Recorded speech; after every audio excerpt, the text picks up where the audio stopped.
Mapagpalang araw mga kasambuhay. Halina kayo, samahan ninyo kami sa ating pakikinig sa mabuting balita ng Panginoon sa araw na ito.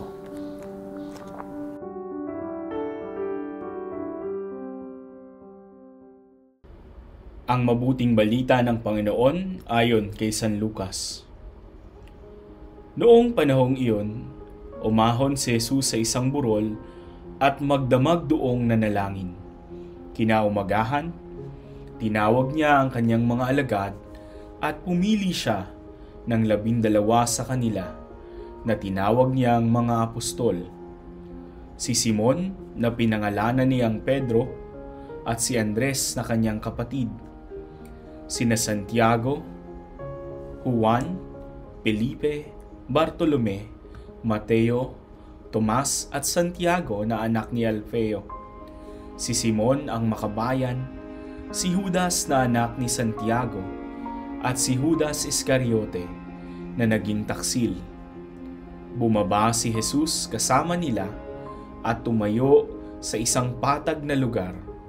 Naroon ang marami sa kanyang mga alagad at ang napakaraming tao buhat sa Judea at Jerusalem at sa mga bayan sa baybaying dagat ng Tiro at Sidon.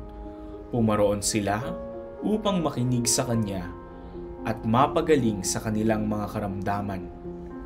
Pinagaling din niya ang mga pinahihirapan ng masasamang espiritu at sinikap ng lahat ng tao na mahipo siya sapagkat may taglay siyang kapangyarihang makapagpagaling ng lahat. Pagsasadiwa, tinawag niya ang kanyang mga alagad at pumili siya ng 12. Karapat-dapat ba tayong piliin ng Diyos? Sa Ebanghelyo, isa-isang binanggit ang bawat ngalan ng mga apostol. Ang mga disipulo ni Jesus ay sinama niya saan man siya magpunta. Pinili sila ni Jesus dahil alam niya na kaya nilang gampanan ang mga gawain na kakailanganin upang maipalaganap ang kanyang mabuting balita.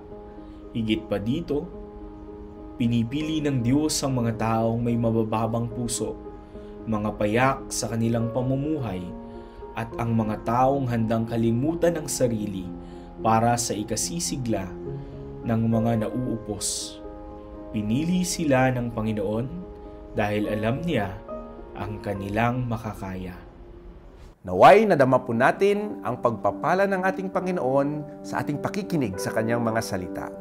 Samahan po ninyo muli kami bukas sa aming pagninilay. Ito nga po pala si Father J.K. Maleficiar ng Society of St. Paul na nagsasabing, All for the Gospel.